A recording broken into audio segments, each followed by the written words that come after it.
నీ మంగళస్తవ నికర వర్ణంబులు. హిరణ్యకశిపుడు కుమారుడైన ప్రహ్లాదుని హరి హరి అంటావు, నీ శ్రీహరిని చూపించు ఈ స్తంభంలో అనగా విష్ణుమూర్తి నరసింహావతారంలో వచ్చి హిరణ్యకశిపుని వధించాడు. అప్పుడు నరసింహుని ఈ విధంగా కీర్తించాడు ప్రహ్లాదుడు.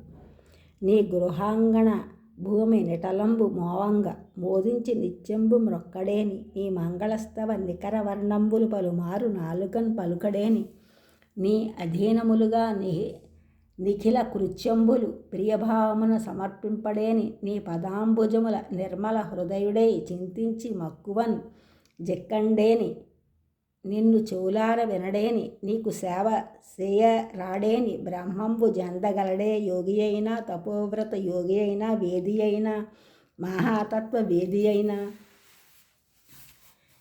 నీ ఆలయ ప్రాంగణములో నిత్యము నిన్ను చూచి తలవంచి మ్రొక్కనివాడు, మంగళకరములైన నీ వర్ణములు పలుమారు నాలుకతో పలుకలేనివాడు, సకల కృత్యములు నీ అధీనములను తలచి భక్తిభావమునతో ఫలసమర్పణ చేయనివాడు, నీ పాదపద్మములు నిర్మలమైన మనసుతో నిత్యము ధ్యానించి పరవశుడు కానివాడు, చెవులారా నీ సంకీర్తనము విననివాడు, చేతులారా నీ సేవ చేయనివాడు, యోగి అయినా తపశ్శాలి అయినా పండితుడైనా తత్వవేత్త అయినా ఎన్నటికీ పరమపదము అందుకోలేడు. ప్రహ్లాదుని వంశంలో పుట్టినవాడు. ప్రహ్లాదుని మనుమడు అయిన బలిచక్రవర్తి వామన రూపంలో విష్ణుమూర్తిని దర్శించగలిగాడు. శుక్రాచార్యులు బలిచక్రవర్తిని